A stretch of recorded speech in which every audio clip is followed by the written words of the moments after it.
لله رب العالمين الرحمن الرحيم مالك يوم الدين. الحمد لله الذي خلق السماوات والأرض وجعل الظلمات والنور ثم الذين كفروا بربهم يعدلون.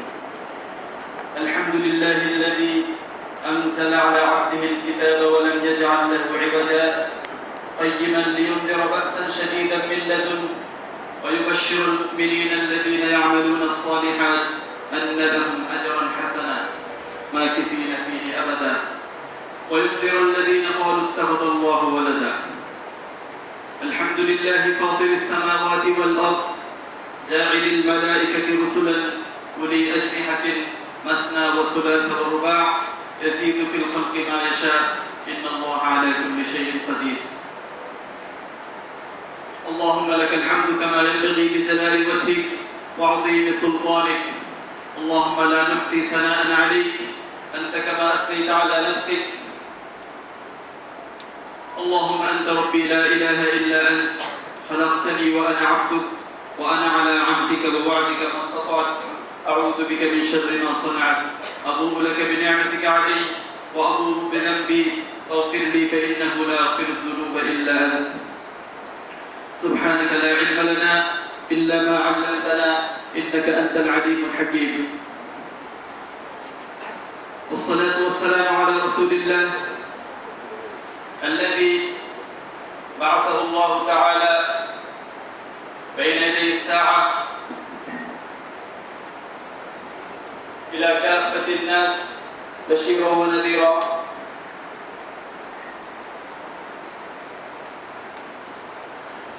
وداعيا إلى الله بإذنه وسراجا منيرا. أما بعد فاعلموا معشر الحاضرين أن الله سبحانه وتعالى خلقنا وأنعم علينا بنعمة الإسلام ورزقنا اتباعه فلله الحمد أولا وآخرا في الدنيا والآخرة. يا أيها الناس اتقوا ربكم الذي خلقكم والذين من قبلكم لعلكم تتقون. يا أيها الذين آمنوا اتقوا الله ولتنظر نفس ما قدمت لغد واتقوا الله إن الله خبير بما تعملون. يا أيها الذين آمنوا اتقوا الله وقولوا قولا سديدا يصلح لكم أعمالكم ويغفر لكم ذنوبكم ومن يطع الله ورسوله فقد فاز فوزا عظيما. وقد قال الله تعالى في القرآن المجيد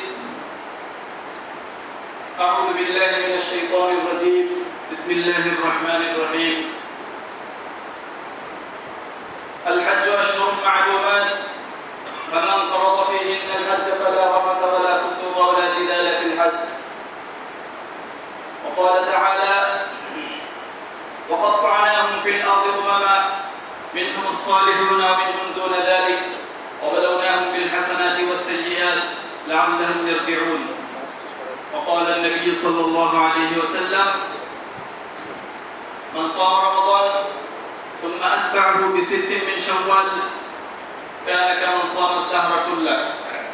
وقال النبي صلى الله عليه وسلم لتقاتلن اليهود فيختبئ اليهودي وراء الشجر والحجر فيقول يا مسلم تعال هذا يهودي خلفي فاقتله أو كما قال عليه الصلاة والسلام.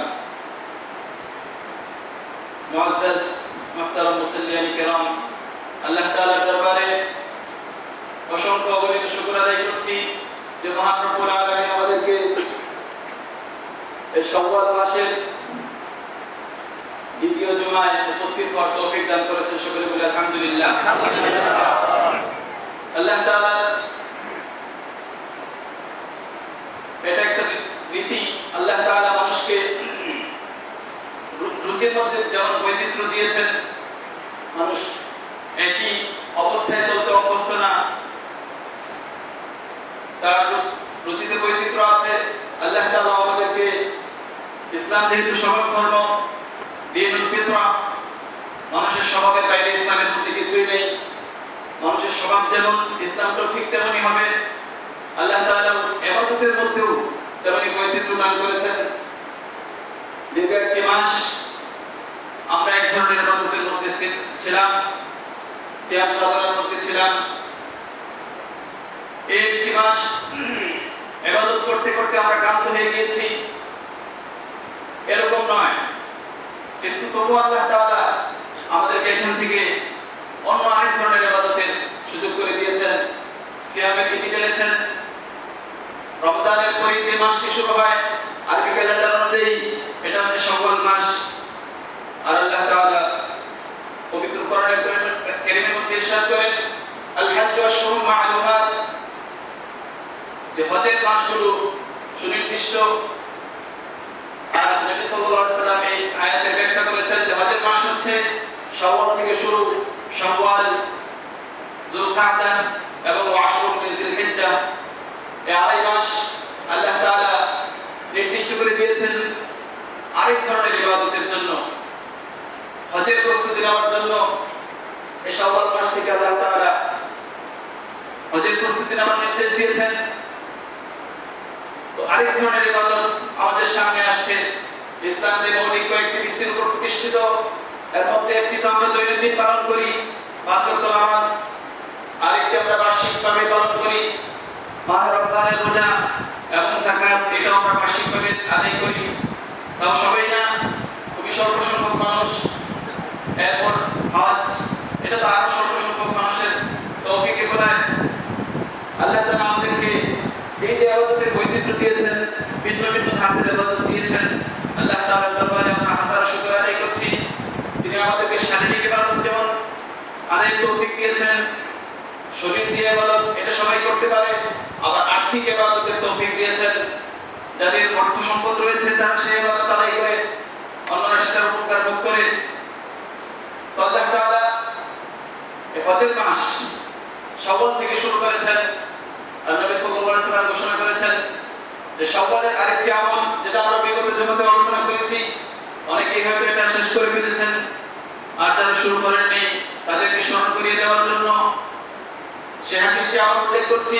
নবী সাল্লাল্লাহু আলাইহি ওয়াসাল্লাম ইরশাদ করেন যে মান সামা রমাদান, যে ব্যক্তি রমজান মাসে রোজা রাখলো, সুম্মা আতবাহু বিসিত্তিন মিন শাওয়াল, এরপর শাওয়ালের 6টি রোজা রাখলো, এই 36টি রোজা যে রাখবে কানা কাসিয়ামিদ দাহর, নবী সাল্লাল্লাহু আলাইহি ওয়াসাল্লামের ঘোষণা হচ্ছে সে যেন সারা বছরের রোজা রাখে।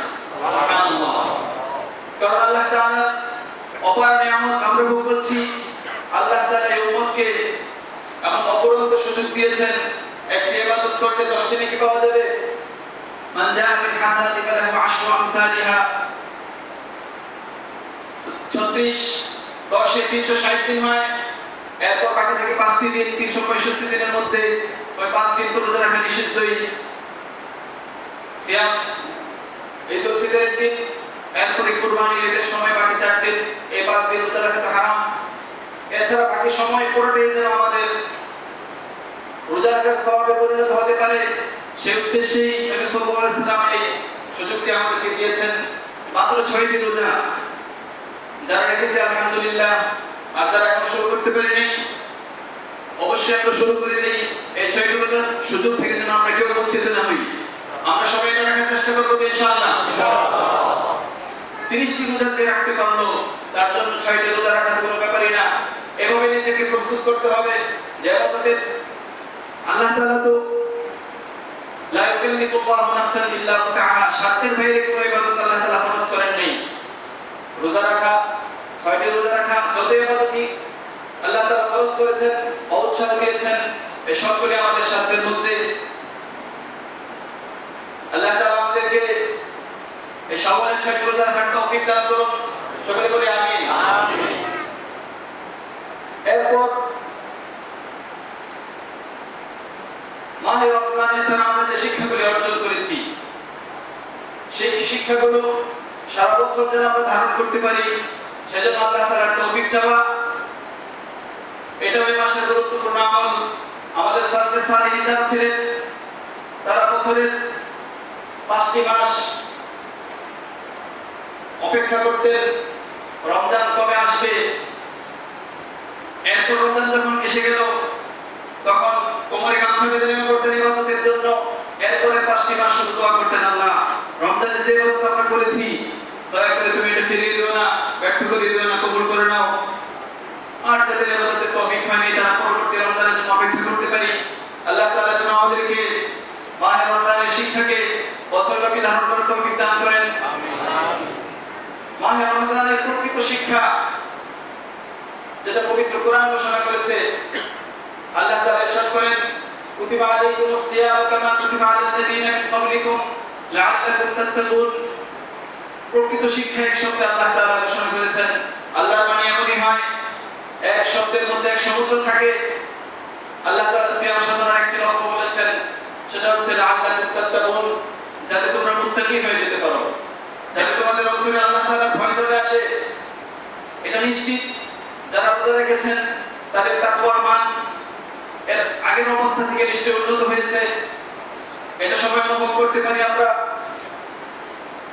এই তাকওয়া এই বাকি 11টি মাস চলার চালিকা শক্তি আল্লাহ তাআলা আমাদেরকে রমজানে করে দিয়েছেন। বাকি 11টি মাস আমরা যেভাবে চলবো, তাকওয়া ভিত্তিক জীবন যাপন করব। তাকওয়ার সঙ্গে কি? তাকওয়ার সঙ্গে হচ্ছে গুনাহ থেকে বেঁচে থাকা, সহজ সংজ্ঞা। আর গুনাহ দুই ভাগে বিভক্ত, সেটা আমরা জানি, সগীরা গুনাহ এবং কবিরা গুনাহ। সগীরা গুনাহগুলি আল্লাহ তাআলা এমনিতেই মাফ করে দিতে থাকেন। পবিত্র কোরআনে আল্লাহ তাআলা ইরশাদ করেছেন, ওয়াল্লাযীনা ইশতারিবুনা কাবাইরাল ইসমি ওয়াল ফাওয়াহিশা ইল্লা লাম। যারা কবিরা গুনাহগুলি থেকে বেঁচে থাকবে, তাদের সগীরা গুনাহগুলি আল্লাহ তাআলা লুকাফির আনহুম সাইয়্যাতিহিম, তাদের সগীরা গুনাহগুলি আল্লাহ তাআলা এমনিতেই মাফ করে দিবেন। মাহে রমজান দ্বারা পরবর্তী মাহে রমজানের সমস্ত মাসখানের সমস্ত গুনাহ আল্লাহ তাআলা মাফ করে দেন। এজন্য কবিরা গুনাহগুলো থেকে বেঁচে থাকা, এটাই মাহে রমজানের সবচেয়ে বড় শিক্ষা। আমরা প্রত্যেকে প্রতিজ্ঞা করি, জেনে শুনে যেন কোনো বড় গুনাহে আমরা জড়িত না হই। কবিরা গুনাহ আল্লাহ তাআলা সুনির্দিষ্টভাবে করণীয় কোথাও নেই।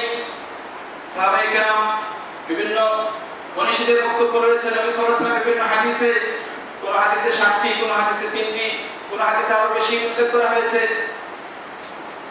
এই কবিরা গুনাহগুলি থেকে বেঁচে থাকা, এটাই হচ্ছে মাহে রমজানের সবচেয়ে বড় শিক্ষা। নবী সাল্লাল্লাহু আলাইহি ওয়াসাল্লাম এই হাদিসের মধ্যে ইরশাদ করেন, আলা উনাব্বিউকুম বিআকবারিল কাবাইর। সবচেয়ে বড় গুনাহ কোনটি, কয়টি, সেগুলো কি তোমাদেরকে আমি জানাবো না? বলনা বালা ইয়া রাসূলুল্লাহ। সাহাবায়ে কেরাম বললেন, অবশ্যই জানিয়ে দিন। নবীজি বললেন, আনতা দু'ু লিল্লাহি নিদ্দান ওয়া হুয়া খালাকাক। সবচেয়ে বড় গুনাহ হচ্ছে আল্লাহ তাআলার সঙ্গে প্রতিদ্বন্দ্বী কাউকে সাব্যস্ত করা। ওয়া হুয়া খালাকাক, অথচ তিনি তোমাকে সৃষ্টি করেছেন। সে মহান স্রষ্টা, যিনি আমাদেরকে নিয়ামতের মধ্যে হাবুডুবু খাওয়াচ্ছেন, তার সমকক্ষ অন্য কাউকে সাব্যস্ত করা, তার মতো শ্রদ্ধা ভক্তি, তার মতো ভালোবাসা অন্যকে প্রদর্শন করা, নিবেদন করা, এটা হচ্ছে শিরক, সবচেয়ে বড় গুনাহ। এরপরে রাসূল সাল্লাল্লাহু আলাইহি ওয়াসাল্লাম বলেছেন, দ্বিতীয় সবচেয়ে বড় গুনাহ হচ্ছে আন তাকতুলা ওয়ালাদাক খাশিয়াতা আন ইয়াতআমা মা'আক। দ্বিতীয় সর্বোচ্চ গুনাহ হচ্ছে তোমার সন্তানকে হত্যা করা, এই ভয়ে যে সে তোমার সাথে বসে খাবার খাবে। অর্থাৎ তোমার সম্পদ কমে যাবে, তোমার সংসারে খরচ বেড়ে যাবে, এই ভয়ে নিজের সন্তানকে হত্যা করা। নবীজি বলেছেন, এটা হচ্ছে দ্বিতীয় সর্বোচ্চ গুনাহ। আর আমরা এটা করতো, দারিদ্র্যের ভয়ে তার মেয়েদেরকে মেরে ফেলতো। ইসলাম এই মানব জাতিকে এসে পরিত্রাণ দিয়েছে, বাবার হাতে এই সন্তান হত্যার অভিশাপ থেকে মানুষকে মুক্তি দিয়েছে। তৃতীয় গুনাহ, নবী সাল্লাল্লাহু আলাইহি ওয়াসাল্লাম বলেছেন, তৃতীয় সর্বোচ্চ গুনাহ হচ্ছে আন তাজলিয়া হালিলাতা জারি, তোমার প্রতিবেশীর স্ত্রীর সাথে ব্যভিচার করা, এটা হচ্ছে তৃতীয় সর্বোচ্চ গুনাহ। তো এই কবিরা গুনাহগুলি থেকে বেঁচে থাকার চেষ্টা করা। নবী সাল্লাল্লাহু আলাইহি ওয়াসাল্লাম আরেকটি হাদিসের মধ্যে আরেকটু বিস্তারিত বলেছেন। এই হাদিসের মধ্যে 3টে কবিরা গুনাহের কথা বললেন। অন্য হাদিসে নবীজি বললেন, ইজতানিবুস সাবআল মুবিকাত, তোমরা 7টি ধ্বংসাত্মক গুনাহ থেকে বেঁচে থাকো। ওমা হুন্না ইয়া রাসূলুল্লাহ। সাহাবায়ে কেরামের একই প্রশ্ন যে সেই 7টি গুনাহ কি? নবী সাল্লাল্লাহু আলাইহি ওয়াসাল্লাম বললেন, আশরিকু বিল্লাহ, প্রথম হচ্ছে আশরিক, দ্বিতীয় হচ্ছে আসিহর, জাদুটোনা, ওয়া কাতলুন নাফসিল্লাতী হারামাল্লাহু ইল্লা বিল হক, কোন মানুষকে হত্যা করা অন্যায়ভাবে। চতুর্থ হচ্ছে আকলুর রিবা, সুদ খাওয়া, আকলু মালিল ইয়াতীম, এতিমের সম্পদ গ্রাস করা, আত-তাওয়াল্লি ইয়াউমাজ যাহাব, রণাঙ্গন থেকে পলায়ন করা, যুদ্ধের ময়দান থেকে পলায়ন করা, কাসবুল মুহসানাতিল মুমিনাতিল গাফিলাত। এরপর সর্বশেষ হচ্ছে সতী সাধ্বী মুমিন নারীদেরকে অপবাদ দেওয়া। এই ভয়াবহ গুনাহগুলো থেকে বেঁচে থাকার চেষ্টা করা আর অতীতের গুনাহের জন্য তওবা করা। মাহে রমজানের যে সিয়াম সাধনা আমরা ধারণ করেছি সেটা যেন আমরা ভুলে না যাই। এজন্য সারা বছর সিয়ামে অভ্যস্ত থাকা, সপ্তাহে 2 দিন সোমবার এবং বৃহস্পতিবার আমাদের আমলের রিপোর্ট আল্লাহ তাআলার কাছে নানাভাবে আল্লাহ তাআলা গ্রহণ করেন। কারখানার বা বিভিন্ন প্রতিষ্ঠানের প্রধানেরা যেরকম দৈনিক হাজিরার ব্যবস্থা করেন, সকল ছাত্র উপস্থিত আছে কিনা দৈনিক, আবার প্রত্যেক ক্লাসে উপস্থিত আছে কিনা এটারও হাজিরা হয়। 7টা পিরিয়ড 7বার হাজিরা হয়। এরপর কখনো মাসিক হাজিরা হয়, ওটার পর কোনো দায়িত্বশীল সে হাজিরা নেন। এরপরে সারা বছরের হাজিরা আল্লাহ তাআলার দরবারে প্রতিদিন বান্দার আমল 2 বার পেশ করা হয়। ফজরের সময় আল্লাহ তাআলা বান্দাদের খোঁজ খবর নেন। ফেরেশতারা ধারাবাহিকভাবে 2 শিফটে ফেরেশতারা ডিউটি করে। ইয়াতাআক্কাবুনা ফীকুম মালায়েকাতুন বিল-লাইলি ওয়ান-নাহার। নবীজি ইরশাদ করেছেন তোমাদের মাঝে ফেরেশতারা 2 শিফটে ডিউটি করে। এক গ্রুপ সন্ধ্যাবেলা আসে, ফজর পর্যন্ত তারা ডিউটি করে। আল্লাহ তাআলা তাদেরকে জিজ্ঞেস করেন কাইফা তারাকতুম ইবাদি, আমার বান্দাদেরকে কি অবস্থায় রেখে এসেছো? ফজরের নামাজের রিপোর্ট আল্লাহ তাআলার কাছে তারা গিয়ে পেশ করে যে এই কয়েকজন বান্দাকে আমরা মসজিদে দেখতে পেয়েছি, আর এই বিশাল সংখ্যককে আমরা ঘুমন্ত পেয়েছি। এরপর আরেক শিফটে ফেরেশতারা চলে আসে। তারা সকাল থেকে ডিউটি শুরু করে, মানুষকে হেফাজত করে, মানুষকে বিপদ থেকে রক্ষা করে, সন্ধ্যা পর্যন্ত। আসরের পর তারা আল্লাহ তাআলার কাছে চলে যায়। আল্লাহ তাআলা তখন আমাকে জিজ্ঞেস করেন আমার কোন বান্দাকে কি অবস্থায় রেখে এসেছো? প্রত্যেক বান্দার পৃথক রিপোর্ট আল্লাহ তাআলার কাছে তারা পেশ করে, প্রত্যেক দিন 2 বার। এজন্য ফজর এবং আসর এই 2 নামাজ যারা পড়েছে পরে নবীজি ইরশাদ করেছেন মান সাল্লাল ফারদাইন দাখালাল জান্নাহ। ফজর এবং আসর এই 2 নামাজ যারা পড়বে তারা জান্নাতে যাবে। অর্থাৎ প্রতিদিন আল্লাহ তাআলার কাছে তাদের রিপোর্ট পেশ হচ্ছে এবং ভালো অবস্থার রিপোর্ট পেশ হচ্ছে। তাদেরকে আমি মসজিদে পেয়েছি, আপনার জিকিররত অবস্থায় পেয়েছি, ভালো কাজে লিপ্ত পেয়েছি। এরপর প্রত্যেক সপ্তাহে আবার 2 বার রিপোর্ট পেশ করা হয়। নবীজি ইরশাদ করেন তুরাদু আমালু বনি আদম ইয়াওমাল ইসনাইনি ওয়া ইয়াওমাল খামিস। এই প্রত্যেক সোমবার এবং প্রত্যেক বৃহস্পতিবার মানুষের রিপোর্ট আল্লাহ তাআলার কাছে পেশ করা হয়। তো নবীজি ইরশাদ করেন আমি চাই যে আমার রিপোর্টটা এই অবস্থায় ফেরেশতারা নিয়ে যাক, যে আমি রোজাদার। ফেরেশতারা যেন গিয়ে বলতে পারে যে আপনার নবীকে আমি রোজাদার পেয়েছি। সুবহানাল্লাহ। এজন্য সোমবার এবং বৃহস্পতিবার রোজা রাখার অভ্যাস গড়ে তোলা। এরপরে বার্ষিক রিপোর্ট, সেটা তো আমরা সবাই জানি, লাইলাতুল কদর। এইখানে সারা বছরের রিপোর্ট পেশ করা হয়। আবার নতুন করে নতুন জীবন আমাদেরকে ফিরিয়ে দেওয়া হয়, অতীতের সমস্ত গুনাহ মাফ করে দেওয়া হয়। এইভাবে আল্লাহ তাআলা মানুষের খোঁজ খবর নেন। তো নবীজি সাল্লাল্লাহু আলাইহি ওয়াসাল্লাম ইরশাদ করেন যে আমি চাই বার্ষিক রিপোর্টটা হয় রমজানের আগের মাস শাবান মাসে। এই মাসে নবীজি সাল্লাল্লাহু আলাইহি ওয়াসাল্লাম বেশিরভাগ সময় রোজা রাখতেন।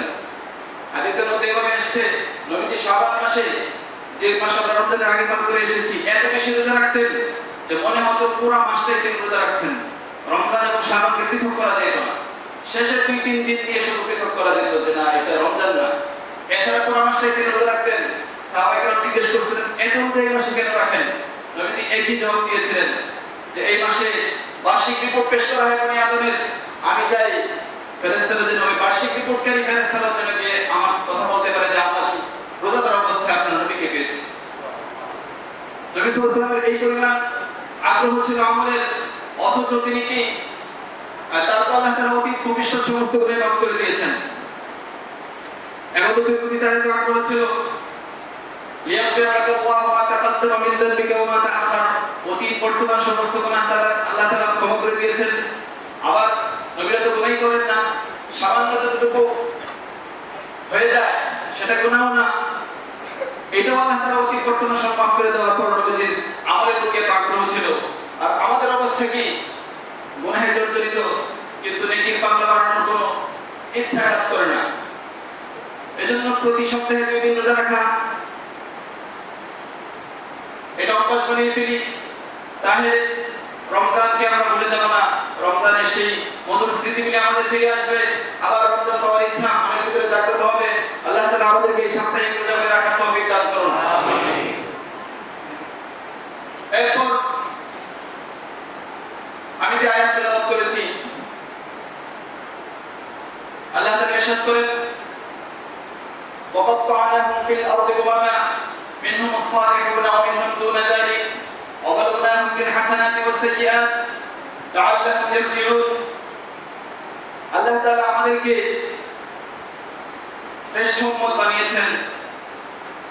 নবীজি ইরশাদ করেন, উম্মতি হাদিহি উম্মাতুন মারহুমা, আমার এই উম্মত হচ্ছে দয়াপ্রাপ্ত উম্মত, দয়া থেকে কখনোই বঞ্চিত হবে না। অন্যান্য জাতি যখন দয়া ভিক্ষা করবে, এই উম্মত ভিক্ষা করার আগেই দয়ার সাগরে হাবুডুবু খাবে। এই উম্মত, উম্মাহ শব্দের অর্থ কি? উম্মাহ শব্দের অর্থ, উম্মাহ কোন দেশের সাথে জড়িত না, কোন রাষ্ট্রের সাথে জড়িত না, কোন ভাষার সাথে জড়িত না। এমন না যে যারা শুধু আরবিতে কথা বলছে তারাই উম্মাহ, অথবা যারা শুধু জাজিরাতুল আরব উপদ্বীপে বসবাস করছে তারাই উম্মাহ, তাও না।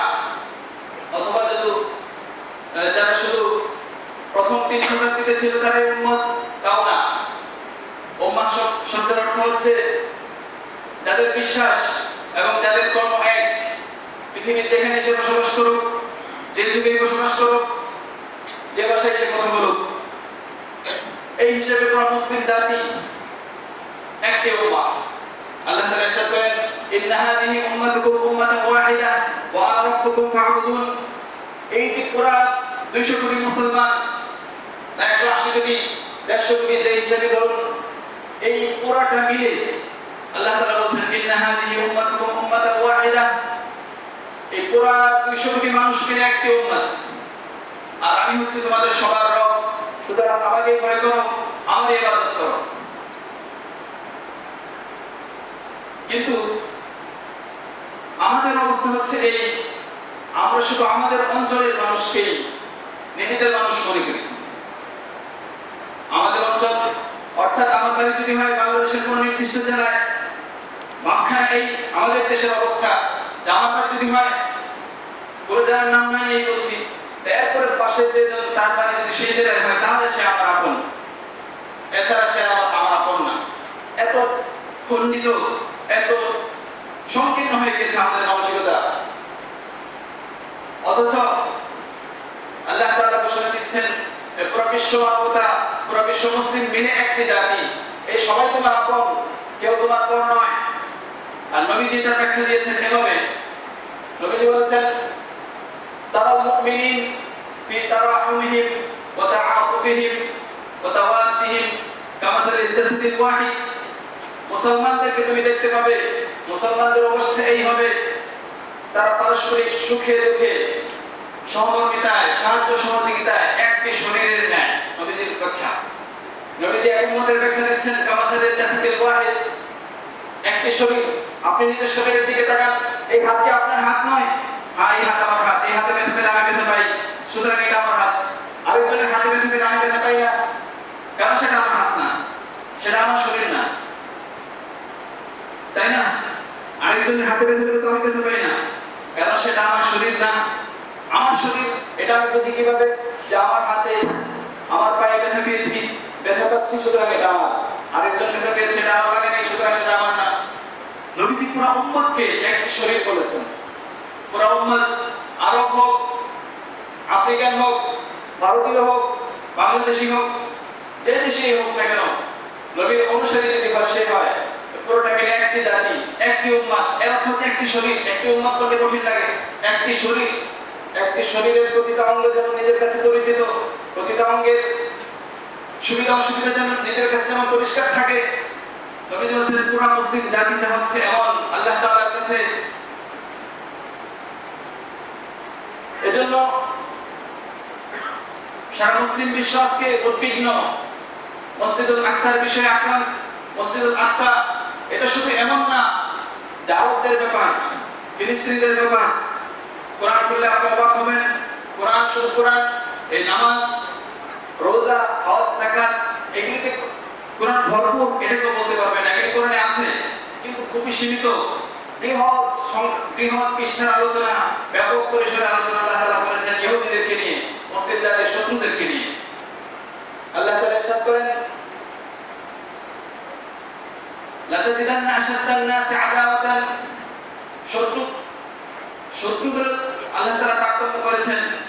শত্রু চিনতে বলেছেন, বন্ধু চিনতে বলেছেন। মুসলমানের বন্ধু হবে। আল্লাহ তাআলা ইরশাদ করেন, লাতাজিদান্না আশাদ্দান নাসি আদাওয়াতান, সবচেয়ে ভয়াবহ শত্রু, সবচেয়ে নির্মম শত্রু হচ্ছে মুসলিম জাতির আল ইয়াহুদ ওয়াল্লাযীনা আশরাকু, এই ইহুদিরা। এরা হচ্ছে সবচেয়ে ভয়ঙ্কর শত্রু। এরা শুধু আমাদেরকে কেন, নবীদেরকে পর্যন্ত তারা হত্যা করেছে অবলীলায়। ইয়াকতুলুনা নাবিয়্যিন, আল্লাহ তাআলা ইরশাদ করেন যে তারা নবীদেরকে অবলীলায় হত্যা করত। আল্লাহর নিষেধাজ্ঞাকে নির্দ্বিধায় তারা পরিত্যাগ করত। এটা অভিশাপ তাদের উপর নেমে এসেছে, আর সেই অভিশাপের প্রতিশোধ তারা নিচ্ছে বর্তমান শতাব্দীর দেশ। পবিত্র কোরআন আমরা সূরা ফাতিহার মধ্যে নামাজই পড়ি, প্রত্যেক নামাজের মধ্যে আমরা যে শেষ আয়াতটা পড়ি সেটাকে আপনি চিন্তা করেছেন নাকি শুধু পড়েই যান? গায়রিল মাগদুবি আলাইহিম ওয়ালাদ-দাল্লিন। আল্লাহর কাছে আমরা প্রত্যেক দিন প্রত্যেক রাকাতেই এইটা কামনা করছি যে আল্লাহ তোমার গজবের শিকার যারা হয়েছে, গজবের শিকার হয়েছে ইহুদিরা, তাদের পথ আমাদেরকে দেখিও না, তাদের বন্ধু আমাদের বানিও না। ওয়ালাদ-দাল্লিন, বিভ্রান্ত যারা হয়ে গিয়েছে, এটা হচ্ছে খ্রিস্টানদের কথা বলা হচ্ছে, নাসারাদের কথা বলা হচ্ছে। প্রতি রাকাতে আল্লাহ তাআলা ইহুদিদের থেকে, নাসারাদের থেকে আমাদেরকে পালাতে চাইতে বলছেন, তাদের পথ থেকে দূরে থাকতে বলছেন। আমরা তাই করছি, কিন্তু না বুঝেই করছি, অবচেতন ভাবে করছি। এটি আলোচনা কারণ নবী ইরশাদ করেছেন, মান লাম ইয়াহতাম বিআমরিল মুসলিমিন ফালাইসা মিন্না। মুসলমানদের বিষয়ে যে ব্যক্তি উদ্বিগ্ন নয়, মুসলমানদের বিপদে যে চিন্তিত নয়, সে মুসলমানদের কেউ না। সারা মুসলিম বিশ্বের যে বিপদ, সেটা আমারও বিপদ। আমাকে সেটা অনুভব করতে শিখতে হবে, আমাকে জানতে হবে, এবং সেটা দূর করা সম্ভব কারণ আমাকে বুঝতে হবে। নবী সাল্লাল্লাহু আলাইহি ওয়াসাল্লাম ইরশাদ করেছেন, মান রাআ মিনকুম মুনকারান ফালইয়ুগাইয়িরহু বিয়াদিহি। হাদিস আমরা সবাই জানি যে যেখানে অন্যায় হতে দেখো, ফালইয়ুগাইয়িরহু বিয়াদিহি, শক্তি থাকলে তো সেটা হাতকে ঠেকাবা। আর এটা তো রাষ্ট্রপ্রধানদের কাজ, এটা তো সাধারণ মানুষের কাজ নয়। দ্বিতীয়টা হচ্ছে সাধারণ মানুষের কাজ, ফামান লাম ইয়াস্তাতি ফাবিলিসানিহি। হাত দিয়ে যদি শক্তি প্রয়োগ করে সেটা বন্ধ করতে না পারো, তাহলে তুমি তোমার জবান ব্যবহার করো, তুমি কথা বলো, তোমার চিন্তাকে আরেকজনের কাছে তুমি তুলে ধরো। তোমার সমর্থন অথবা তোমার সম্পর্কহীনতা সেটা তুমি তুলে ধরো। এটাও যদি না পারেন, নবীজি এরপর আরেকটি স্তর বললেন, ফাইন লাম ইয়াস্তাতি ফাবিকলবিহি। মুখেও যদি বলতে না পারে, তাহলে অন্তরে সে ঘৃণা করবে, অন্যায়টাকে অন্যায় হিসেবে জেনে অন্যায়টাকে ঘৃণা করবে। এটা করবে না, এতটুকু বোঝার সময় নেই, এটা এইসব বিষয়ে আমার আলোচনার বিষয় না। তাহলে ওয়াদালিকা দুআফুল ঈমান, এটা সর্বনিম্ন ঈমানের শাখা, এরপরে আর ঈমানের কোনো শাখাই নেই। এজন্য নবী সাল্লাল্লাহু আলাইহি ওয়াসাল্লামের এই হাদিসের ভাষ্য অনুযায়ী আমাদের প্রত্যেকেই ফিলিস্তিনিদের জন্য সহমর্মিতা অনুভব করা, তাদের জন্য দরদ, মায়া মমতা অথবা তাদের ইনসাফ প্রতিষ্ঠায় ভূমিকা রাখা, এটা মুসলিম হিসেবে আমার কর্তব্য। যার যার সাধ্য অনুযায়ী তার উপর কর্তব্য, যার যতটুকু সাধ্য আছে সে অনুমতি আল্লাহ তাআলা তার কাছ থেকে জবাব নেবেন। আমার কাছ থেকে এত বড় জবাব নেবেন না, কারণ আমার সাধ্য এত ছিল না। যার সাধ্য যতটুকু ছিল সেভাবে আল্লাহ তাআলা তার কাছ থেকে জবাব নেবেন। কোরআন চিরসত্য এক কিতাব। আল্লাহ তাআলা ইরশাদ করেছেন, ইহুদি জাতির ব্যাপারে আল্লাহ তাআলা বলেছেন ওয়াকাত্তা'নাহুম ফিল আরদি উমামা, তাদেরকে আমি সারা পৃথিবীতে ছিন্ন ভিন্ন করে দিয়েছি, কোন একক রাষ্ট্রে তারা বসবাস করতে পারবে না, বিচ্ছিন্ন করে দিয়েছি। আমরা যে এই যে পুরো বাংলাদেশ এক ভাষায় কথা বলি, একই ধর্ম পালন করি, এটা আল্লাহর একটা বিরাট বড় নিয়ামত। এই নিয়ামত থেকে তারা বঞ্চিত। আল্লাহ তাআলা বলেছেন তাদেরকে বিভিন্ন জাতি রাষ্ট্রে আমি ভাগ করে দিয়েছি, কোনোদিন তারা কোনো রাষ্ট্র প্রতিষ্ঠা করতে পারবে না। তো তখন এই হাদিসগুলি আপনি পড়লে আপনার মনে প্রশ্ন থাকতে পারে, তাহলে ইসরায়েল এই যে মহাশক্তিশালী রাষ্ট্র বা মহা ভয়ঙ্কর রাষ্ট্র, সেটা কিভাবে অস্তিত্ব আসলো? আল্লাহ তাআলা কোরআন কারীমে ইরশাদ করেছেন দুরিবাত আলাইহিমুদ দিল্লাতু ওয়াল মাসকানা, অভিশাপ, বঞ্চনা, অপদস্থতা তাদের উপর, তাদের কপাল লিখন, ইল্লা বিহাবলিন মিনাল্লাহি ওয়া হাবলিন মিনান নাস। তবে দুইটি এক্সেপশন আল্লাহ তাআলা করেছেন, দুইটি ব্যতিক্রম অবস্থা বলেছেন। একটা হচ্ছে আল্লাহ তাআলার পক্ষ থেকে কখনো তারা সুবিধা পাবে, আর কখনো মানুষের পক্ষ থেকে পাবে। আল্লাহ তাআলার পক্ষ থেকে তাদের নিরাপত্তা কিভাবে আসবে? আল্লাহ তাআলা নিরাপত্তা দিয়েছেন নারীদেরকে, নাবালক শিশুদেরকে, তাদের পুরোহিতদেরকে, এদেরকে যুদ্ধক্ষেত্রে হত্যা করা যায় না। আর মানুষদের পক্ষ থেকে নিরাপত্তা বিভিন্ন চুক্তির মাধ্যমে, শান্তি চুক্তির মাধ্যমে তারা টিকে থাকবে, সৎযাত্রীর মাধ্যমে টিকে থাকবে। পৃথিবীর ইতিহাস করে দেখুন, বাইতুল মুকাদ্দাস, এটা বাইতুল্লাহর ইতিহাসের সাথে জড়িত। পৃথিবীতে লক্ষ লক্ষ মসজিদ আছে, কিন্তু দুইটি মসজিদকে আল্লাহ তাআলা কিবলা বানিয়েছেন, কেবলমাত্র দুইটি মসজিদকে। মদিনা শরীফকেও কিবলা বানান নেই, মসজিদে কুবাকে কিবলা বানান নেই, অন্য কোন মসজিদকে নয়, শুধুমাত্র বাইতুল্লাহ এবং বাইতুল মুকাদ্দাসকে কিবলা বানিয়েছেন। সাহাবায়ে জিজ্ঞাসা করেছেন প্রথম ঘর কোনটি? নবী বলেছেন বাইতুল্লাহ, কাবাতুল্লাহ হচ্ছে পৃথিবীতে প্রথম ঘর। এরপর কোনটি? এরপর হচ্ছে বাইতুল মুকাদ্দাস। কাম বাইনাহুমা, সাহাবায়ে কেরাম জিজ্ঞেস করলেন দুইটার মাঝখানে সময়ের ব্যবধান কত ছিল? নবী বলেছেন 40 সানা, 40 বছর ব্যবধান ছিল। 40 বছর পর বাইতুল্লাহ, 40 বছর পর বাইতুল মুকাদ্দাস নির্মিত হয়েছে। এরপর ইতিহাস, নানা ঘটনা পরম্পরা এটা বারবার নির্মিত হয়েছে। সর্বশেষ সুলাইমান আলাইহিস সালাম এটাকে নির্মাণ করেছিলেন স্বর্ণ রূপা দিয়ে, মণিমুক্তা দিয়ে, দামি দামি পাথর দিয়ে নির্মাণ করেছিলেন। কিন্তু ইহুদি জাতি অন্যায় তৎপরতার কারণে শত্রুদেরকে আল্লাহ তাআলা বাইতুল মুকাদ্দাসের উপর চাপিয়ে দিয়েছেন। এখানে আল্লাহ তাআলা একটি মজার সিদ্ধান্ত, আশ্চর্য হবেন, বাইতুল্লাহ কিবলা, বাইতুল মুকাদ্দাসের কিবলা ছিল, কিন্তু বাইতুল্লাহর ব্যাপারে আল্লাহ তাআলার সিদ্ধান্ত একরকম, আর বাইতুল মুকাদ্দাসের ব্যাপারে আল্লাহর সিদ্ধান্ত আরেক রকম। বাইতুল্লাহর ঘটনা হচ্ছে এমন, যে কেউ এটা আক্রান্ত করতে আসবে সে ধ্বংস হয়ে যাবে। পৃথিবীর ইতিহাসে এর জন্য কেউ এটা সাহস করে নাই। এক আব্রাহা সাহস করেছিল, এরপরে তো সূরা ফিল আমরা সবাই জানি কিভাবে ধ্বংস হয়েছিল। ওয়ারসাল আলাইহিম তায়রান আবাবিল। কিন্তু বাইতুল মুকাদ্দাসের ক্ষেত্রে আল্লাহ তাআলা এই নিয়ম বানান নাই, এটা ছেড়ে দিয়েছেন অনুসারীদের উপর, মুসলমানদের উপর, আল্লাহর বান্দাদের উপর ছেড়ে দিয়েছেন। অর্থাৎ শত্রুরা চাইলে এটা দখল করতে পারবে, শুধু তখন না, এটা ধ্বংস করে দিতে পারবে, মাটির সাথে মিশিয়ে দিতে পারবে। আল্লাহ তাআলা দেখবেন কোন ঐশ্বরিক বা অলৌকিক কোন সিদ্ধান্ত এখানে আসবে না, এটা আমাদের উপর ছেড়ে দিয়েছেন। তাওরাত, ইনজিল এবং কোরআনের মধ্যে এই পার্থক্য রয়েছে। তাওরাত ইনজিল আল্লাহর কিতাব ছিল, কোরআন আল্লাহর কিতাব। তাওরাত ইনজিল এখন আর নাই, কিন্তু কোরআন অবিকৃত রয়ে গিয়েছে। 1400 বছর আগে কোরআন এখনো পাওয়া যাচ্ছে। এখানে আল্লাহ তাআলার একটি সিদ্ধান্ত, কোরআনের হেফাজতের দায়িত্ব আল্লাহ নিজে নিয়েছেন।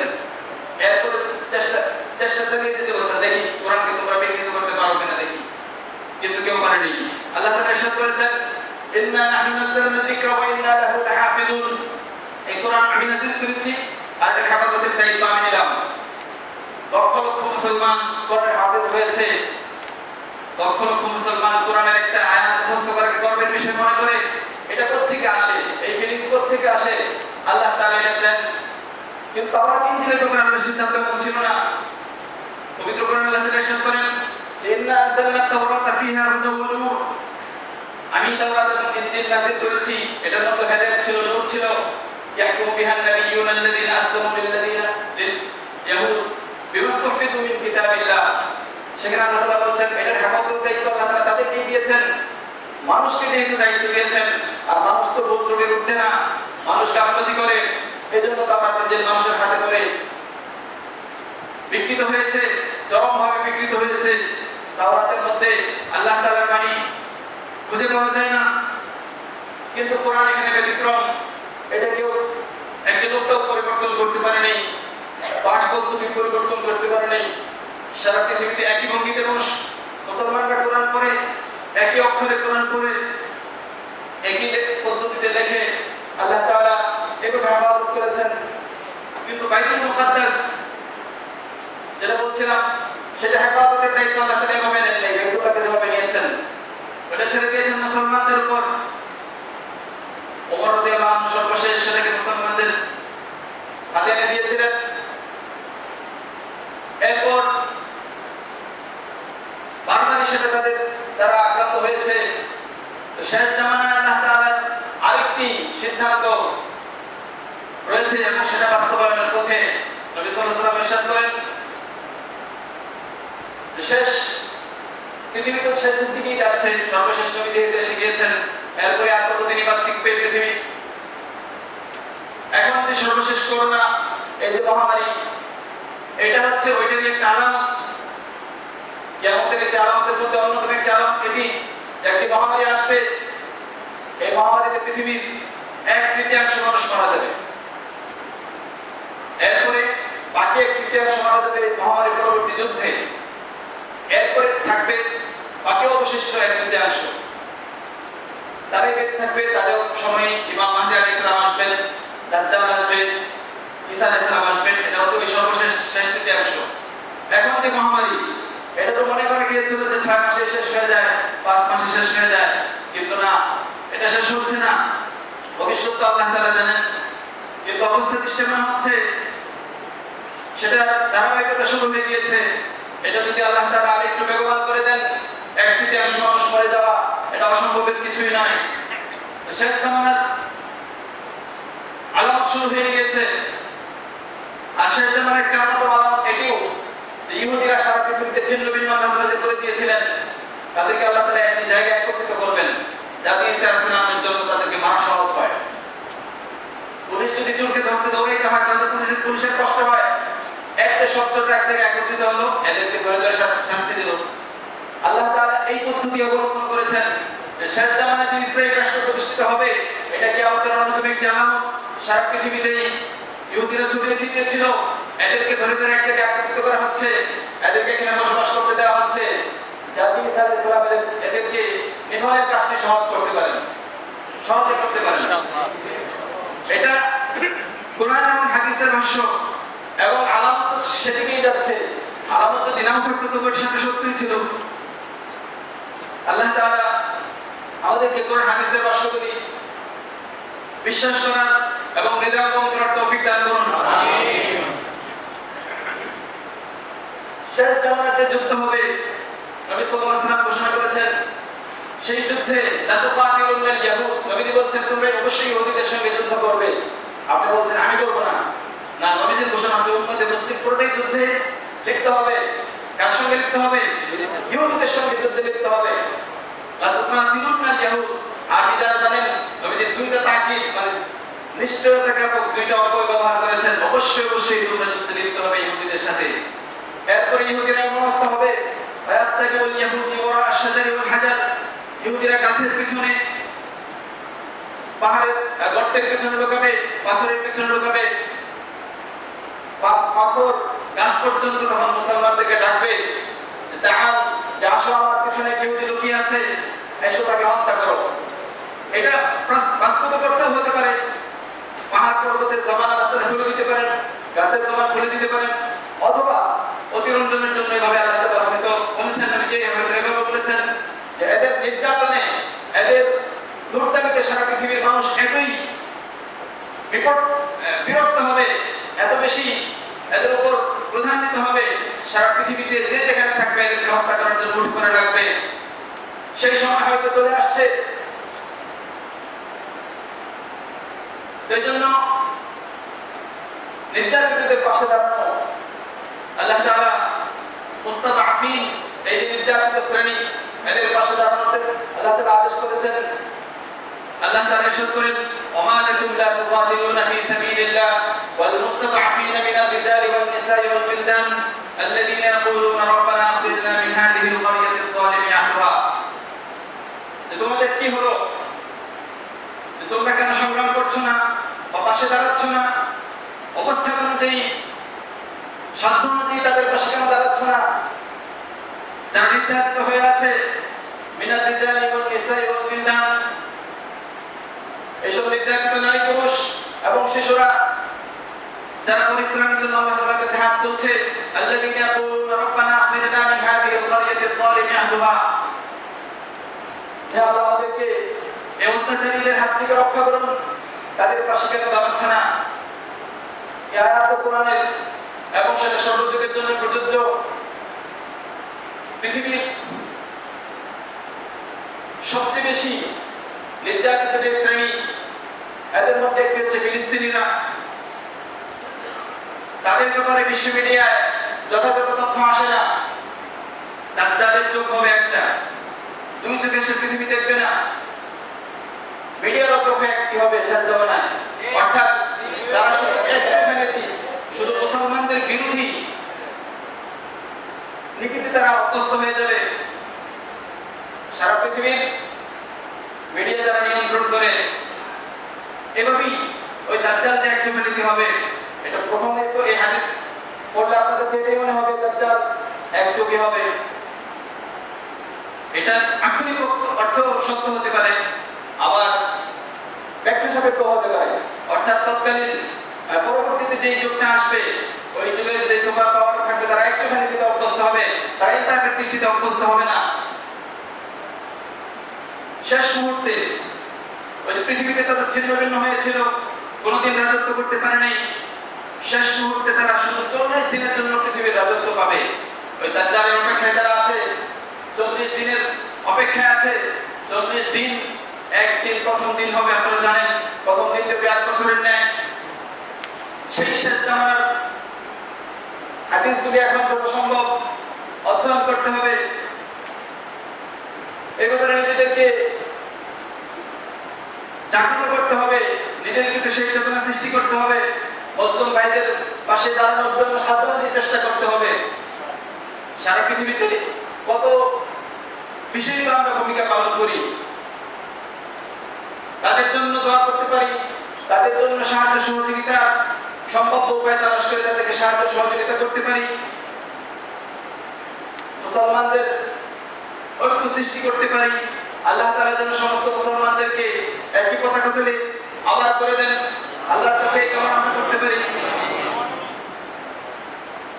এই জন্য মসজিদুল আকসা ইস্যুটা এটা শুধু ফিলিস্তিনিদের ইস্যু না শুধু গাজাবাসীর ইস্যু না এটা একই সঙ্গে আমাদের ইস্যু আজকে যদি আমাদের বাইতুল মুকাররম এরকম আক্রান্ত হতো বা যে কোনো বড় মসজিদ পৃথিবীর আক্রান্ত হতো তখন আমাদের কি ব্যথা লাগতো না অবশ্যই লাগতো তো মসজিদুল আকসাতেও যা হচ্ছে সেখানে নারী পুরুষরা যেভাবে নির্যাতিত হচ্ছে এটাকে যেন আমরা ভুলে না যাই তাদেরকে যেন স্মরণ রাখি তাদের ব্যথা যেন ব্যথিত হই এবং এই সংক্রান্ত যে কোরআন হাদিসের বিশাল তথ্য ভান্ডার রয়েছে বিশাল ভবিষ্যৎবাণী রয়েছে এবং বিজয়ের সুবাতাস বিজয়ের যেই সুবার্তা রয়েছে সেটা বিশ্বাস করতে শিখি যে তাদের দিনই শেষ দিন নয় অচিরেই মুসলমানদের শেষ বিজয়ের দিনটি আসছে নবী সাল্লাল্লাহু আলাইহি ওয়াসাল্লাম ইরশাদ করেছেন যে কাইফা তাহদিকুল উম্মাহ ওই জাতিকে কিভাবে ধ্বংস করতে পারবে যার শুরুটা হচ্ছে আমি মাঝখানে আসবেন ইমাম মাহদী সর্বশেষ হবে ঈসা আলাইহিস সালাম এই তিন মহাপুরুষ থাকতে মুসলিম জাতিকে তারা কখনোই ইসলামত করতে পারবে না বরং তারাই পৃথিবীতে ইসলামত হয়ে যাবে তো বাইতুল মুকাদ্দাস প্রথম কিবলা ছিল সেই কিবলা পরিবর্তন হয়ে গিয়েছে তবু আল্লাহ তাআলার ইচ্ছা সেই কিবলা থেকেই নবীজিকে আল্লাহ তাআলা মেরাজ করিয়েছেন এবং সেখানে অসংখ্য নবীদের কবর মুসা আলাইহিস সালামের কবর সেখানে রয়েছে সেই মসজিদ কমপ্লেক্সের ভিতরেই ইব্রাহিম আলাইহিস সালামের কবর রয়েছে এবং মারিয়াম আলাইহিস সালামের কবর রয়েছে এত বিশাল স্মৃতিবিজড়িত সেই জায়গা কিন্তু সেটার প্রতি আমাদের কোনো আবেগ এটা কি দূরত্বের কারণে না কিসের কারণে সেটার প্রতি আমাদের কাজ করে না আমাদের পার্শ্ববর্তী ভাইদের প্রতি যেমন কাজ করেছিল আরাকানি ভাইদের প্রতি যেমন কাজ করেছিল রোহিঙ্গাদের প্রতি সেই অনুভূতি কিন্তু আমরা এখন দেখতে পাচ্ছি না আমাদের ফিলিস্তিনি ভাইদের প্রতি। এটার কারণ কি? তারা শুধু বাংলার মতো করে কথা বলে, আমাদের মতো শুধু দেখতে, আর তারা একটু অন্য ভাষায় কথা বলে, একটু দূরে আছে। এটাই কি কারণ? অথচ একই তো, ঘটনা তো দুটি এক, দুটি মুসলিমদের ইস্যু। আল্লাহ তাআলা যেন আমাদেরকেও এই মুসলিম ভাইদের পাশে দাঁড়ানোর তৌফিক দান করুন সকলে আমিন। তো আল্লাহ তাআলা আমাদেরকে শ্রেষ্ঠ উম্মত বানিয়েছেন। এই উম্মতকে তিনি অসহায় করে ছেড়ে দেন নাই। প্রত্যেক যুগ থেকে আল্লাহ তাআলা প্রত্যেক 100 বছর পর একজন মহাপুরুষ আল্লাহ তাআলা পাঠাবেন। নবীজি ইরশাদ করেছেন, ইন্নাল্লাহা ইয়াবআস আলা রাসি কুল্লি মিয়াতি সানাতিন মান ইউজাদ্দিদু লাহা দীনাহা। প্রত্যেক 100 বছর পর 100 বছরের মাথায় আল্লাহ তাআলা এই উম্মতের জন্য একজন মহাপুরুষ পাঠাবেন, একজন মুজাদ্দিদ পাঠাবেন, যিনি এই উম্মতকে জাগ্রত করবেন, তাদেরকে আবার নেতৃত্বে নিয়ে আসবেন, তাদেরকে আবার আসল চেহারায় ফিরিয়ে আনবেন। এজন্য হতাশ হবেন না। কোরআন ওয়ালা তাহিনু ওয়ালা তাহজানু এই শব্দ আয়াতগুলো কোরআনে রয়েছে। তোমরা কখনোই দুর্বল মনে করো না। আল্লাহ তাআলা তোমাদের পক্ষ থেকে শুধু একটি ভূমিকা দেখতে চান। বিজয় দেওয়ার দায়িত্ব আল্লাহ তাআলার নিজেরই। আল্লাহ তাআলা ইরশাদ করেছেন, কাতারাল্লাহ, এটা আল্লাহর ফয়সালা, আল্লাহ লিখে দিয়েছেন, লা আগলিবান্না আনা ওয়া রাসূলি, যে আমি এবং আমার দল, আমার রাসূলের দল এটা বিজয়ী হবে, এটা কখনোই পরাজিত হবে না। বরং তারাই পরাজিত হবে। সাইয়ুসামুল জামউ ওয়া ইয়াওয়াল্লুনা আদ-দুবুর। আল্লাহ এটা তো সত্যই না হতো, যেভাবে আক্রমণ হয় কিছুদিন পর পর প্রত্যেক রমজানে, আমি বারবার মনে করার চেষ্টা করি প্রতি রমজানের মাসে এইটা কি তারা কেন বেছে নেয়, ঈদের আগ মুহূর্তটা কি তারা কেন বেছে নেয়? কারণ তারা জানে বদর যুদ্ধ সংঘটিত হয়েছিল রমজান মাসে হয়েছিল, মক্কা বিজয় হয়েছিল রমজান মাসে হয়েছিল, স্পেন বিজয় হয়েছিল রমজান মাসে হয়েছিল। আপনি মুসলমানদের যুদ্ধ জয়ের কাহিনীগুলো দেখেন, রমজান মাসে আল্লাহ তাআলা মুসলমানদেরকে এই বিজয় দান করেছিলেন। কি জানি তারা এটা জানে না না জানে, বারবার রমজান আসলেই ফিলিস্তিনে আক্রমণ করে। লাইলাতুল কদরের রাতে সর্বশেষ আক্রমণ শুরু করেছিল। লক্ষ লক্ষ মুসলিম যখন সেখানে ইবাদতে লিপ্ত ছিল। তো এই রমজান আল্লাহ তাআলা নিয়ন্ত্রিত সবকিছু। আল্লাহ তাআলা হয়তো রমজানকে আবার বেছে দিবেন, আবার হয়তো কোন এক রমজানে বাইতুল মুকাদ্দাসকে উন্মুক্ত করবেন। আল্লাহর কাছে আমরা এটাই আশা করি। আল্লাহ তাআলার কাছে কেমন করে আমরা প্রার্থনা করছি যে আল্লাহ মসজিদুল আকসার জন্য আমাদেরকে যেন কিছু করার তৌফিক দান করেন। আমিন। মুসলিমদেরকে যেন ঐক্যবদ্ধ করে দেন। আমিন। সবাই যেন তাদের ব্যথা ব্যতীত হতে পারি, আল্লাহ তাআলা যেন তৌফিক দান করেন। আমিন। أقول قولي هذا وأستغفر الله لي ولكم ولسائر المسلمين فاستغفروه إنه هو الغفور الرحيم. أعوذ بالله من الشيطان الرجيم. بسم الله الرحمن الرحيم. ضربت عليهم الذلة والمسكنة أينما ثقفوا إلا بحبل من الله وحبل من الناس وباءوا بغضب من الله ذلك بأنهم كانوا يكفرون بآيات الله ويقتلون النبيين بغير الحق ذلك بما عصوا وكانوا يعتدون.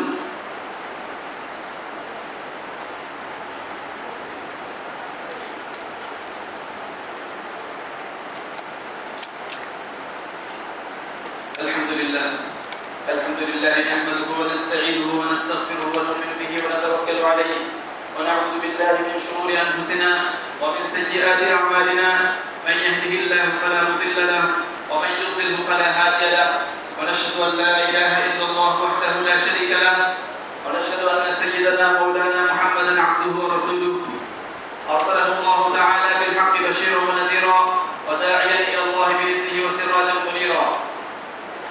أما بعد فقد قال الله تعالى في القرآن المجيد إن الله وملائكته يصلون على النبي يا أيها الذين آمنوا صلوا عليه وسلموا تسليما. وقال النبي صلى الله عليه وسلم من صلى علي مرة صلى الله عليه بها 10. اللهم صل على محمد وعلى آل محمد كما صليت على إبراهيم وعلى آل إبراهيم إنك حميد مجيد. اللهم بارك على محمد وعلى آل محمد كما باركت على إبراهيم وعلى آل إبراهيم إنك حميد مجيد. وارض اللهم عن سادتنا أبي بكر وعمر وعثمان وعلي وعن سائر الصحابة والتابعين رضوان الله تعالى عليهم أجمعين. اللهم انصر الإسلام والمسلمين وانصر الكفرة والمبتدعة واليهود والمشركين. اللهم إنا نجعلك في نحورهم ونعوذ بك من شرورهم. اللهم حرر المسجد الأقصى من أيدي اليهود المغتصبين. اللهم حرر مسلمي فلسطين وانصرهم على عدوك وعدونا وانصرهم نصرا مؤزرا. اللهم اقسم لنا من خشيتك ما تحول به بيننا وبين معاصيك، ومن طاعتك ما تبلغنا به جنتك، ومن اليقين ما تهون به علينا مصائب الدنيا، ومتعنا بأسماعنا وأبصارنا وقواتنا ما أبقيتنا، واجعله الوارث منا، واجعل ثأرنا على من ظلمنا، وانصرنا على من عادانا، ولا تجعل مصيبتنا في ديننا، ولا تجعل الدنيا أكبر همنا ولا مبلغ علمنا، ولا إلى النار مصيرنا، واجعل الجنة هي دارنا وقرارنا. عباد الله رحمكم الله، إن الله يأمر بالعدل والإحسان وإيتاء ذي القربى وينهى عن الفحشاء والمنكر والبغي يعظكم لعلكم تذكرون. فاذكروني أذكركم واشكروا لي ولا تكفرون.